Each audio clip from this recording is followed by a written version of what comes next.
মুসলমান বাবাজি, এদিক সেদিক তাকাবেন না। এই নবীকে পাইতে গেলে আমার বন্ধুগণ কষ্ট করা লাগে। দেখেন কেমন কষ্ট করা লাগে। আরে বন্ধু, দেখেন তো দেখি দিলটা নরম হয়নি, এক ফোঁটা চোখের পানি ফালাইতে পারেন কিনা বাবাজি। হযরত আলী রাদিয়াল্লাহু তাআলা আনহু, আমার বন্ধুগণ, আমার ভাইরা, এমন একটা সময় চলে আসলো, উতবা, সাইবা, আবু জাহেল, আবু সুফিয়ান সবাই বিল পাশ করে দিল, কেউ যেন মুহাম্মদের কাছে না আসে। মুহাম্মদকে কেউ দেখায় দিল সমস্যা আছে। মুহাম্মদ এমন একটা নবী, মুহাম্মদ এমন একটা বুরহান নবী, এই নবীকে দেখলো সবাই পাগল হইয়া যায়। এই নবীর কাছে সবাই কালেমা পড়ে মুসলমান হয়ে যায়। এই ওয়াক্কাত দলিলকে দেখানো যাবে না। এই নবী মুহাম্মদ যেখানে থাকবে সেখানটাকে কেউ দেখাইবা না, কেউ জিজ্ঞেস করলেও বলবা না। কেউ যদি বলে দেয় তার বিরুদ্ধে বিচার হবে, তার বিরুদ্ধে মামলা হয়ে যাবে, তার বিরুদ্ধে সাজা হয়ে যাবে। মুহাম্মদ নবীকে কেউ দেখাইতে পারবা না। বিল পাস হয়ে গেল ভাইরে, বিল যখন সংসদে, তাদের সংসদে পাশ হয়ে গেল, ও বন্ধু, কেউ কাউকে কেউ কোনো কথা বলে না, চুপচাপ করে যার যার মতন তার তার কাজ করে। আমার বন্ধুগণ তাও ফেরি দিয়ে, মাথা ফেরি দিয়ে খালি ঘোরাঘুরি করে। হযরত আলী রাদিয়াল্লাহু তাআলা নজর করে দেখলেন শুনশান অবস্থা, নবীর খবর কেউ কাউরে বলে না, সবাই চোরের মতন কেমন জানি পলায় থাকে।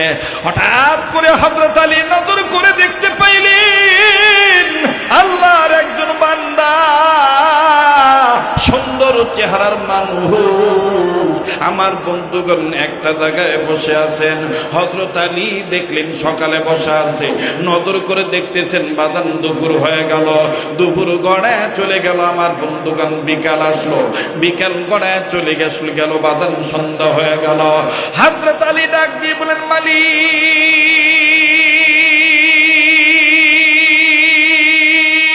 আল্লাহ, দেন না একটা ডাক, দেন না, দেন না, দেন না, দেন না। ডাক দিয়ে বললেন, মালিক আল্লাহ, এই লোকটাকে দেখতে পাইলাম সকাল থেকে সন্ধ্যা হলো, সন্ধ্যা পর্যন্ত এক জায়গায় বসে রইল। আল্লাহ, লোকটার বাড়ি কোথায় আমার জানা নাই। হযরত আলী হাঁটি হাঁটি পা পা করে টুকটুক করে চলে গেলেন কাছে। কাছে যেয়ে ডাক দিয়ে বললেন, ভাই আপনার বাড়ি কোথায়, আপনার পরিচয় কি, আপনার নাম কি, আর এক জায়গার মধ্যে কেন আপনি জায়গায় বসে আছেন? মুখটা দেখে শুকনা মনে হইতেছে, মনে হয় আপনি কোনো খানা খান নাই, আপনি ক্ষুধার্ত। মনে যদি কিছু না নেন আমাকে একটু বলেন তো দেখি আপনি খাবার খাইছেন কিনা। লোকটা ডাক দিয়ে বলে, না না আমি খাবার খাই নাই। হযরত আলী ডাক দিয়ে বললেন, মনে যদি কিছু না নেন, হযরত আলী ডাক দিয়ে বললেন, মনে যদি কিছু না নেন, আমার সাথে আমার বাড়িতে যাইয়া খাবেন, দাওয়াতটা যদি গ্রহণ করে নেন। আমি কেমনে পাব নবীজি আপনাই, ওগো কামলিওয়ালা, কেমনে পাব নবীজি আপনাই। আজকে আমি বহুদিন পরে আগের গাড়ি স্টার্ট দিলাম। আগের গাড়ি স্টার্ট বোঝেন, মানে আমার প্রাথমিক জীবনের ওয়াজ শুরু করলাম। কষ্ট হচ্ছে নাকি আপনার? এদিক সেদিক তাকাইলে আমার ডিস্টার্ব হয়, একটু খেয়াল করে। ডাক দিয়ে বলতেছেন, মনে যদি কিছু না নেন, যেহেতু আপনি কোনো কিছু খান নাই, আমার বাড়ির দাওয়াতটা আপনি গ্রহণ করেন। এবার বসন্ত লোকটা আগন্তুক মেহমান, অপেক্ষারত ব্যক্তিটা ডাক দিয়ে বললেন, ঠিক আছে, আমি তোমার বাড়ির দাওয়াত গ্রহণ করলাম। এবার বাড়ি যাইয়া আমার বন্ধুগণ খানা খাইলেন। আর লোকটা ডাক দিয়ে বলে, তোমার নাম কি? বলে, আমার নাম আমি এখন তোমায় বলতে পারবো না, এই দেশের মধ্যে আইনটা ভিন্ন ধরনের হয়ে গেছে, আমার নাম ভালো নিয়তে বলবো, কিন্তু আবু জাহেল শুনলে তোমার উপর নির্যাতনের স্টিমুলার চালাইব, অতএব নাম বলার দরকার নাই, আমি তোমায় বলে দিতে চাই, তুমি যেহেতু ক্ষুধার্ত, আমি আমার বাড়ির মেহমান তোমাকে বানাইলাম, নেও নেও তুমি খানা খেয়ে নাও। আবার খানা খাওয়া শেষ হওয়ার পর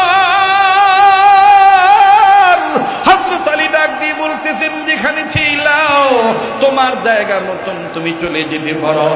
ওগো ঢাকাবাসী, যাত্রাবাড়ি এলাকার বাপ ভাইরা, দোলাইপাড় এলাকার বাবারা ভাইরা, জোরাইন শ্যামপুরের বাবারা ভাইরা, গ্যান্ডারিয়ার বাবারা, সূত্রাপুর থানার বাবারা ভাইরা, মুরাদপুরের বাবারা, কেউ যদি চলে যায় চলে যেতে দিবেন বন্ধ, কারো যাওয়া দেখে কেউ যাবেন না বাদা, একটু পরে দেখবেন এই মাটি থেকে কান্নার আওয়াজ আসবে। আরে বাবাজি, দিল বলে আজকের মাহফিলে তো আল্লাহ ফিরে দিবে না।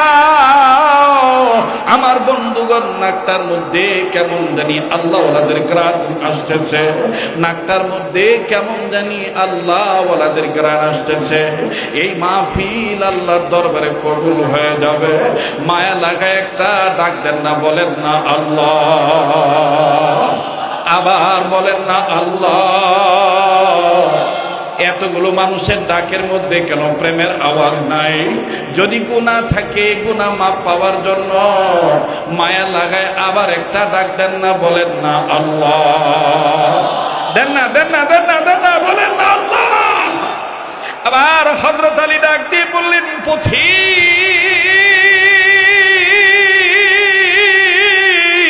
যাও, তুমি যেখানে ছিলে ওখানে চলে যাও, ওই জায়গায় তুমি চলে যাও, জানি না তুমি কোন কাজে আছো।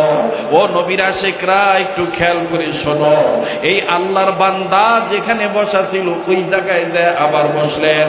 হযরত আলী রাদিয়াল্লাহু তাআলা আনহু পরের দিন আবার যাইয়া নজর করে দেখে, সন্ধ্যা বেলায় ওই একই জায়গায় আল্লাহর বান্দা বসা আছে। হযরত আলী ডাক দিয়ে কই, মালিক, ঘটনা কি? গতকালকেও যেই জায়গায় দেখলাম এখনো দেখতেছি ওই জায়গায় আল্লাহ এর কি বাড়ি ঘর নাই, অথচ আমার বন্ধুগণ হযরত আলী ডাক দিয়ে বললেন, দেখি তো লোকটা কোন কারণে একই জায়গায় এত সময় পর্যন্ত বসে আছে। কিতাব লিখুক লিখে হযরত আলী লোকটার কাছে গেলেন, পিছন থেকে হযরত আলী দিলের কান লাগে শোনে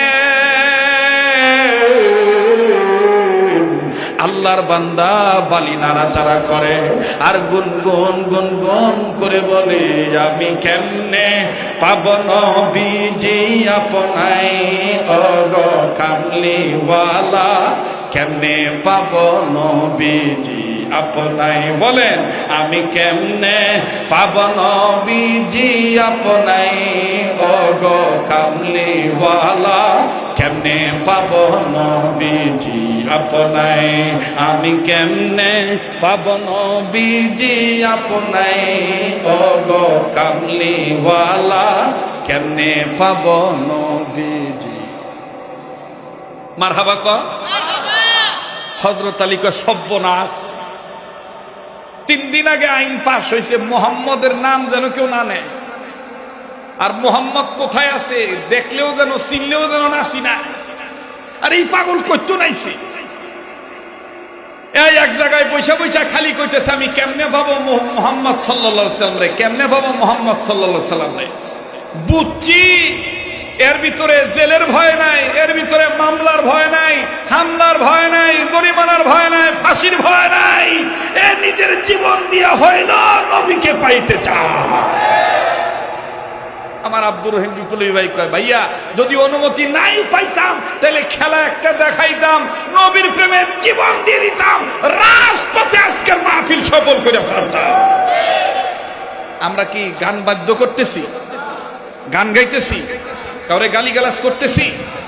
আল্লাহ রসুল সাল্লাল্লাহু আলাইহি সাল্লামের সাহাবী হযরত আলী এবার পিছনে আদ্রভাবে আদর করে বলতেছে, জান নাই?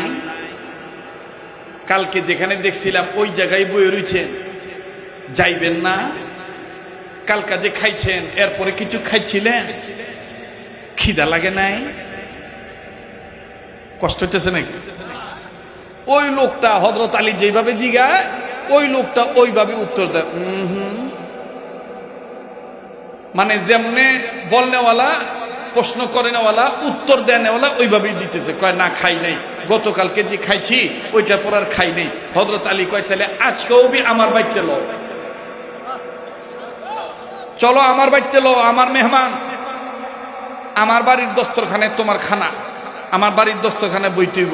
এবার লোকটা ডাক দিয়ে কয়, আমি যে জামো গতকালকে তোমার পরিচয় দিয়ে গেছিলাম, তুমি কও নাই, এবার কও তোমার পরিচয়টা কি? হযরত আলী কানে কানে কয়, আমার নাম হযরত আলী। এবার এই বেটা ডাক দিয়ে কয়, তুমি কি ওই আলী যে আলী নবী মুহাম্মদের মেয়ের জামাই? তুমি কি ওই আলী হাসান হোসেনের বাবা আলী ফাতেমার স্বামী? হযরত আলী কয়, আস্তে কও, আমি ওই বেটা। মাশাআল্লাহ। আমাদের একটা চেয়ার লো না, আমাদের শেরে তাজ, আমাদের মুরব্বী ওস্তাদুল উলামা, আমার শায়খ ও মুর্শিদের অত্যন্ত লখতে জিগার একজন সন্তান, রুহানি সন্তান, যার চেহারার দিকে তাকাইলে আহমদ শফি রহমতুল্লাহর চেহারা ভেসে ওঠে, যার অঙ্গুলি উঁচু করে দেখলে জুনায়েদ বাবনগরীর মতন হুঙ্কার দেখা যায়। আমাদের আকাবি, আমাদের মুরব্বী হযরতুল আল্লাহ হযরত মাওলানা মুফতি ইমাদউদ্দিন সাহেব দামাত বরকাতুহু আলিয়া, তিনি চলে আসছেন। আল্লাহ হুজুরের হায়াতের মধ্যে ভরপুর বারাকা দান করেন, আফিয়াতের জিন্দেগি দান করেন, সেহাতকে ভালো রাখেন। আল্লাহ আপনি এই দোয়াটা কবুল করে নেন, বলে না আমি। তো ভাই যেটা বলবার চাইছিলাম, হযরত আলীকে এবার আগন্তুক মেহমান ডাক দিয়ে কয়, আরে আলী, আমার কপাল কত ভালো, আমার তকদীর কত ভালো, আমি নবীর মেয়ের স্বামী হযরত আলীর বাড়ির দস্তরখানায় বসব। গতকালকে বুঝি নাই, পরিচয় জানি নাই, আজ আমি জানতে পারলাম আমার কপাল কত ভালো। এবার লোকটা আমার বন্ধুগণ খুশি হয়ে চলে গেলেন। হযরত আলী রাদিয়াল্লাহু তাআলা দস্তরখানা বিছায় দিলেন, খানা সামনে পরিবেশন করলেন। হযরত আলী সহ তিনি খাবার খাইলেন। আর হযরত আলী ডাক দিয়ে বললেন, ওরে মেহমান, তোমার পেট ভরেছে, আমার তৌফিকে আল্লাহ পাক যা তৌফিকে দিয়েছিলেন তাই খাওয়াইলাম। এখন তুমি বলো তোমার পরিচয় কি? 2 দিন যাবত তোমাকে একই জায়গায় বসে থাকতে দেখতেছি, তোমার বাড়ি কই, তোমার ঘর কই, তোমার নাম কি, তুমি কেন বা এক জায়গায় অপেক্ষা করো? আবার লোকটি কান্দার ডাক দিয়ে কই, আলী রে, আমার নাম আবু যর গিফারি, আমি এক জায়গায় বসে বসে সময় দিয়ে পারি, দিদার লাভ করতে চাই আব্দুল্লাহর ছেলে, আমেনার ছেলে, বিশ্ব নবী মুহাম্মদের তালাশে। আমি কেমনে পাব নবীজি আপনাই, ওগো কামলিওয়ালা, কেমনে পাব নবীজি আপনাই? বলেন না, আমি কেমনে পাব নবীজি আপনাই, ওগো কামলিওয়ালা, কেমনে পাব নবীজি আপনায়। নবীকে পাইতে গেলে বেদাত বাদ দিতে হবে, নবীকে পাইতে গেলে মিষ্টির মোহাব্বত রাইখা সঠিকভাবে দুরূদ পড়তে হবে, উলামায়ে হক্কানীদের নিজাম মোতাবেক তরিকা মোতাবেক চলতে হবে, সাহাবায়ে কেরামের জামাতকে মেনে নিতে হবে। কোন বিদেশি দাদা বাবুদের আবিষ্কার করা মিলাদের পাগল হইয়া সুন্নি নাম দিয়া নবীর আশিক সাজা যাবে না। মোহতারাম হাজিরিন, হযরত আলী রাদিয়াল্লাহু তাআলা আনহু এই কথাটা শোনার পর ডাক দিয়ে কয়, সর্বনাশ, তুমি মুহাম্মদ নবীর তালাশে আসো, এখন নবী যেখানে আছে ওই জায়গাটা তো দেখাইতেও পারবো না, কারণ আবু জাহেল বিল পাস করে ফেলাইছে। আপনি দেখেন না, আমগো বাংলাদেশে এমন একটা সময় ছিল, ওই হুজুরের নাম নেওয়া যাবো না, ওই হুজুরের নাম নেওয়া যাবো না, ওই কথা কোন যাবো না, ওই বক্তব্য দেওয়া যাবো না। আমি এখন মাঝে মধ্যে চেষ্টা করতাম, তাহলে কি কমো, তাহলে কি কমো, তাহলে কি কমো? কয় হুজুর এমন ভাবে ওয়াজ করবেন যাতে সমস্যা না হয়। একটা কথা মনে রাখবেন, কোরআন হাদিসের কথা, ওলামায়ে কেরাম কোন আনজুট্টি গানজুট্টি পেট ডাংরা মুজ ডাংরার মাতব্বরিতে ওলামায়ে কেরাম চলে না। ওলামায়ে কেরাম চলে আল্লাহর রেজামন্দি নিয়ে। কোরআনে যা আছে হাদিসে যা আছে তাই বলবে। সে আলেমের জেল হোক আর মামলা হোক, হামলা মামলার ভয় আলেমরা করে না। এই জন্য গত কয়েকদিন আগে আল্লামা আব্দুল হামিদ দামাত বারকাতুহু আলিয়া মধুপুরে একবারে কাছে নিয়ে বলছে, চালাইতে থাকবা খতমে নবুয়তের কথা, কোনো ডরাইবা না। এবছর যত ওয়াজ করবা সব জায়গায় খতমে নবুয়তের একটাই স্লোগান, নবীর পরে নবী নাই, সংসদে আইন চাই। আরে কথা কয় না, নবীর পরে নবী নাই।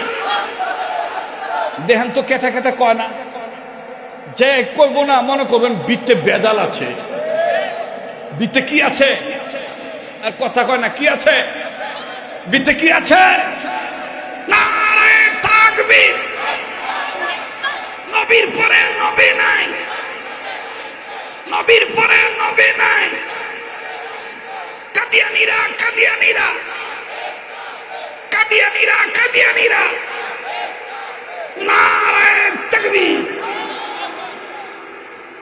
ওই মিয়া আমার কাছে বহু তবর আছে, হুজুর এই ওয়াজটা করবেন না, তাইলে দেখবেন ঝামেলায় পড়বেন না।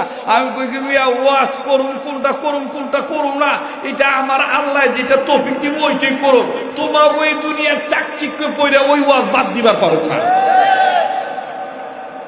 হুজুর এ পড়ছে তো, এই জন্য অনেক কথা এখন মাইনাস করুন লাগবে, মাইনাস করে মূল কথার জায়গা তো বিল পাস করছে। নবীজিরে কোথাও নবী যেখানে আছে ওই জায়গাটা পর্যন্ত কেউ যেন না দেখায়, যে দেখাইবো ওর মামলা হয়ে যাবো গা, ওরে জরিমানা করতে হইব, ওরে পিটাবো, এরকম বিল পাস হয়ে গেছে গা। আমার বন্ধুগণ দেখেন না, এক সময় মামুনুল হক সাহেব কই আছে নাম নেওয়া যায় নাই, মরহুম দেলাওয়ার হোসেন সাইদি কোথায় আছে নাম নেওয়া যায় নাই, অমুক দল কি করব নাম নেওয়া যায় নাই, মানে নাম নিলেও মামলা হয়ে গেছে গা। কথা কন ঠিক কিনা? মানে এরকম যুগে যুগে প্রতিবন্ধকতা ছিল, আছে, থাকবে। তাই বলে কি হক পথ থেকে দূরে সরে যাব? যখন দূরে সরে যাব। এবার আবু যর গিফারি ডাক দিয়ে কয়, তাহলে ভাই তোমার বাড়িতে খাইলাম, তাহলে আমি কি ব্যর্থ হয়ে ফিরে যাবো গা? নবী কোথায় আছে আমি কি নবী দিরে না দেখে যাবো গা? ভাই তুমি কি আমার জায়গাটা দেখাইবা না? হযরত আলী হাজার হইল তো আলেম মানুষ, সুবহানাল্লাহ কইবেন না? সুবহানাল্লাহ কইবেন না?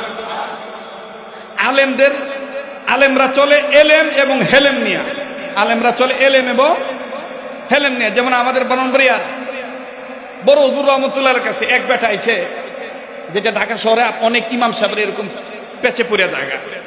এক বেটার পোলা হয়েছে, আর পরে বড় হুজুরের কাছে গেছে, যাই কয় ওই হুজুর ওই হুজুর। তো হুজুরে ডাক দিয়ে কি হয়েছে? সালাম নাই কালাম নাই, কি কইবার চাও? কয় যে আমার পোলা হয়েছে, একটা নাম রেখে দিবেন, নাম ইমন নাম রাখবেন, যেটা আমার বংশের ভিত্তে নাই, নয় একটা নাম দিবেন, লেটেস্ট নাম।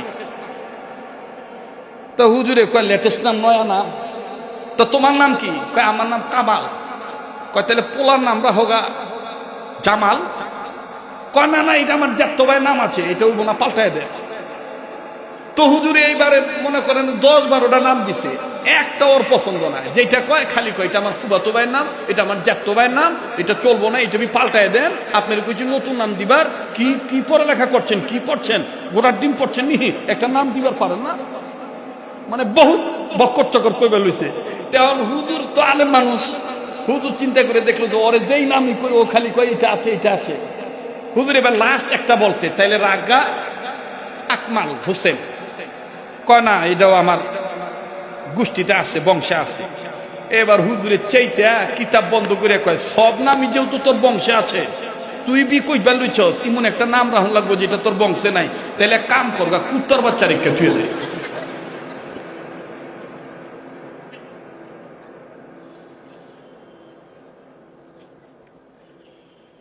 কি এর বাচ্চা কথা কয় না, কুত্তার বাচ্চা যাই কইছে কুত্তার বাচ্চা রেখে থুয়ে দেয়া। ওই বেটা ডাক দেবে না হুজুর আর যাই করেন কুত্তার বাচ্চা রেখে না, আপনি যে কয়টা কইছেন ওইটার মধ্যে তিনি একটা ভালোটা দিয়ে দেন। এই জন্য দেখবে অনেক সময় হুজুররা আপনার ভালো লেগে কয়, কিন্তু ডাক দিয়ে হুজুররা কি বুঝে, হুজুররা কি বুঝে, রাষ্ট্রের ক্ষমতার ব্যাপারে হুজুররা বুঝেনি। অপেক্ষা করো, আগামী প্রজন্মের আলেমরাই ক্ষমতায় বসবে।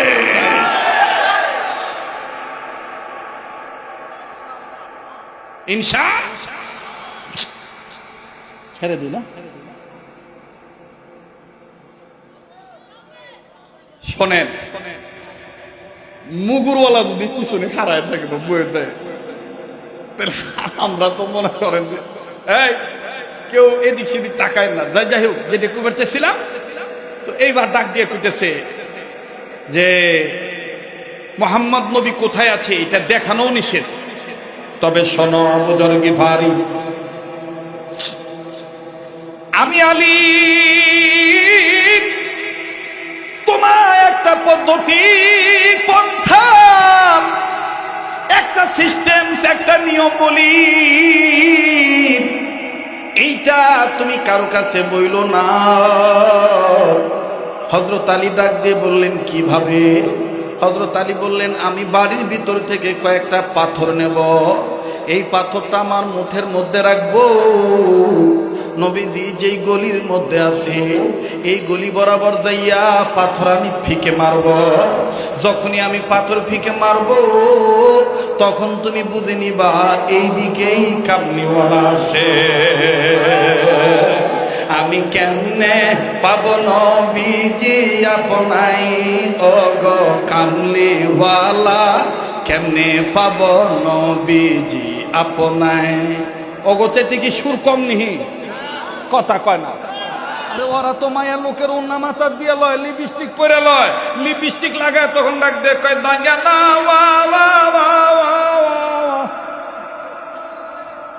আর এই দেখেন মেয়ে শখ করে উজু করে আইছি, মিয়া কাফনের কাপড় পরে আইছি, একদম মানে নরমাল কাপড় পরে আইছি, কিন্তু গলাটা কিন্তু জাক্কাস।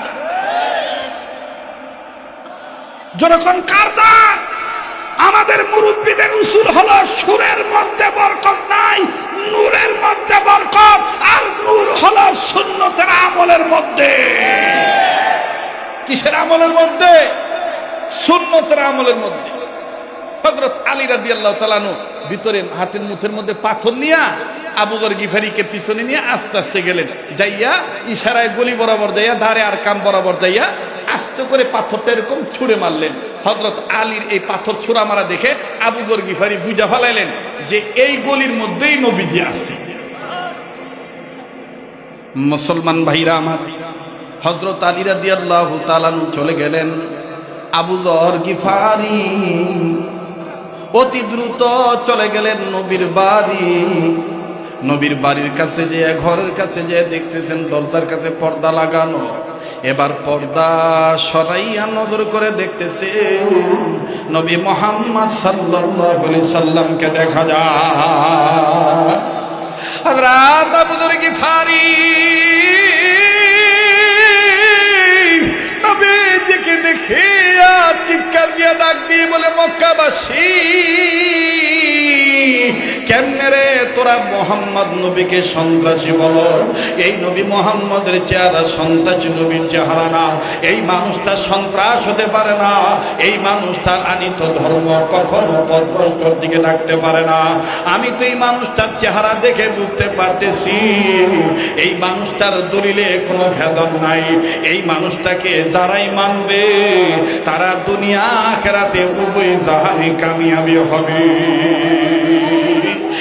আর হযরত আবু যর গিফারী ডাক দিয়ে বললেন, ইয়া রাসূলুল্লাহ, ইয়া হাবিবাল্লাহ, আজকে 3 দিন যাবত আপনাকে খুঁজে খুঁজে বেড়াই, পাই নাই, আপনাকে পাইছি। ওগো নবীজি, আমাকে কালেমা পড়ে মুসলমান বানিয়ে দেন। আবু যর গিফারী রাদিয়াল্লাহু তাআলা কালেমা পড়ে মুসলমান হয়ে গেলেন। অনুরোধ করব বাজান, কেউ নড়াচড়া করবেন না। 5 মিনিটের মধ্যে কথাটা আমি ফিনিশিং দিয়ে মুরব্বীকে দিয়ে দেব। মুরব্বী আপনাদের নিয়ে দোয়া করবে। তবে দোয়া করার আগে দেখেন তো দেখি হাকিকতান এক ফোঁটা চোখের পানি ফেলাইতে পারেন কিনা। হযরত আবু যর গিফারী মুসলমান হয়ে গেলেন। এ যুবক, এ মুসলিম উম্মা, এ পর্দার মা বোনেরা, কেন তুমি বেদাত বাদ দিবা না? কেন খতম নবুয়ত তুমি মানবা না? কেন আল্লাহর আইন নবীর আদর্শ মোতাবেক কেন তুমি তোমার জীবন গঠন করবা না? শুনে নাও, নবীর প্রেমে যদি আল্লাহর জন্য তুমি জীবন দিয়ে দাও, একটু ঝামেলা থাকলেও আল্লাহ পাক নিজের কুদরতি হাতে তোমার সেই সমস্যার সমাধান করে জান্নাত দিয়ে দিবে। দেখেন কেমনে দিয়েছে রে বন্ধু, জানা ইতিহাস, জানা ঘটনা, সবাই জানেন। আজ আমি আপনাদের কাছে বলিয়ে দিয়ে যাই, উহুদ ময়দানের ঘটনা সবাই জানেন বাবা। যুদ্ধের ময়দান যুদ্ধ শেষ হয়ে গেল। আল্লাহর নবী মুহাম্মদ সাল্লাল্লাহু আলাইহি ওয়াসাল্লাম সাহাবায়ে কেরামের জামাতকে লক্ষ্য করে ডাক দিয়ে বললেন, ওগো আমার আল্লাহর বান্দারা, ওগো আমার প্রিয় সাহাবীরা, ধর্মকে প্রতিষ্ঠিত করার জন্য, আমি নবীর আদর্শ বাস্তবায়ন করার জন্য, আল্লাহর পক্ষ থেকে আনিত দ্বীনকে রক্ষা করার জন্য, যারা কালেমার পতাকা উত্তোলন করার জন্য নিজের জীবন দিয়ে শহীদ হয়ে গেছে, আমি নবীজি বলে দিলাম এই শহীদদেরকে বিনা গোসলে কবর দিয়ে দাও। অনুরোধ করে বলবো বাজান, দেখেন তো দেখি দিলটা নরম হয়নি, এক ফোঁটা চোখের পানি হাকিকতান ফলাইতে পারেন কিনা? প্রত্যেক সাহাবীগণ এবার শহীদ সাহাবীদের লাশ খুঁজে বের করলেন, বিনা গোসলে কবর দিয়ে দিবেন। হঠাৎ করে বাজান কিছু সাহাবী কানে শুনতে পাইলেন, বহু দূর থেকে একজন নারী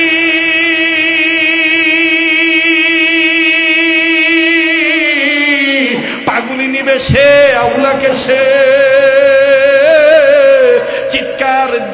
চিৎকার মেরে ডাক দিয়ে বলে, তোমরা আমার স্বামীরে কবর দিও না, নবীজির সাথে আমার স্বামীর ব্যাপারে গোপন কথা আছে। সাহাবীরা থমকে দাঁড়াইলেন। আমার বন্ধুগণ মহিলা যখন কাছে চলে আসলেন, এবার নবীর সাহাবীরা মহিলাকে ডাক দিয়ে বলতেছেন, মা, কে তোমার স্বামী? আর কেনই বা তোমার স্বামীকে দাফন করবো না? কি তোমার স্বামীর বিষয়ে কি গোপন কথা একটু যদি খুলে বলতা? বলে, আল্লাহর নবী কই, আমি নবীকে বলবো আমার স্বামীর বিষয়ে গোপন কথা একমাত্র নবীকে বলবো। আমার বন্ধুগণ, আমার ভাইরা, সাহাবীদের মধ্যে কয়েকজন সাহাবী রাসূল আরবীর কাছে চলে গেলেন। নবীদের কাছে যে ডাক দিয়ে বললেন, ইয়া রাসূলুল্লাহ, ইয়া হাবিবাল্লাহ, এই মহিলা কি যেন আপনার কাছে গোপনে বলবে, সেটা আবার তার স্বামীর ব্যাপারে বলবে। আমার নবী ডাক দিয়ে বললেন, কে গো মা তুমি?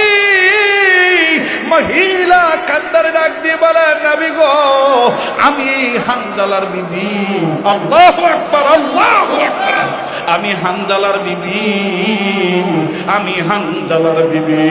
কি হইছে আমার হানজালার? মাই মহিলা কান্দার ডাক দিয়ে বলে, নবী গো, আমার স্বামী হানজালার উপরে গোসল ফরজ গোসল করার জন্য পানির কাছে গিয়েছে। কে জানি বলছে আপনি নবী মুহাম্মদ নাকি দুনিয়ায় নেই। ওগো নবীজি,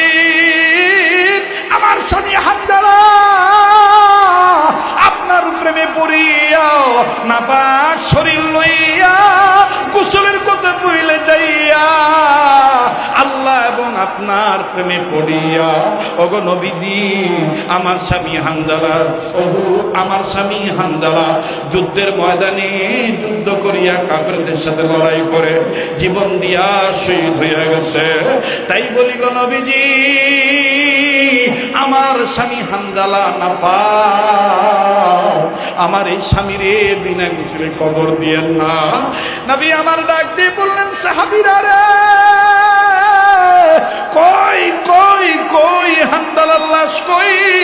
এক যুবককে দুলাই পাড়া রাখার যুবকেরা, ওগো ঢাকা যাত্রাবাড়ি এলাকার বাবারা ভাইরা, সূত্রাপুর থানার বাবারা ভাইরা, ক্যান্ডারিয়ার বাবারা ভাইরা, কেন তুমি নবী চিনবা না? এবার দেখো আল্লাহ নবী ডাক দিয়ে বললেন কই কই হানজালার লাশ কই? সাহাবীরা হানজালার লাশ খুঁজে বের করলেন, কিন্তু দুইজন সাহাবী নবীকে ডাক দিয়ে বলে নবী গো হানজালার লাশটা দেখার পর কেমন জানি ভিজা মনে হয়। আল্লাহু আকবার! হানজালার লাশটা কেমন জানি ভিজা মনে হয়। হানজালার চুল থেকে পানি পড়তেছে, হানজালার দাড়ি থেকে পানি পড়তেছে, আর হানজালার শরীর থেকে কেমন জানি জান্নাতি খুশবু আসতেছে। আমার নবী ডাক দিয়ে বললেন তোমরা কে বুঝাইতে চাও? নবীজির সাহাবীরা বললেন নবী গো হানজালা কেমন হইতেছে কে জানি গোসল করে দিছে। আল্লাহর নবী হন হন করে ছুটে চললেন, দ্রুত হানজালা লাশের কাছে গেলেন, যাইয়া দেখতেছে হানজালার লাশ ভিজা, হানজালার শরীর থেকে পানির ফোঁটা টপ টপ করে জমিনে পড়ে। নবীজি আসমানের দিকে তাকাইলেন, জিবরাইল আমিন ডাক দিয়ে বলেন নবী গো ইয়া রাসূলুল্লাহ ইয়া হাবিবাল্লাহ, যেই হানজালা আপনার প্রেমে পড়িয়া গোসলের কথা ভুলে যাইয়া জীবন দিয়া নাপাক শরীর নিয়ে শহীদ হইতে পারল, আমার আল্লাহ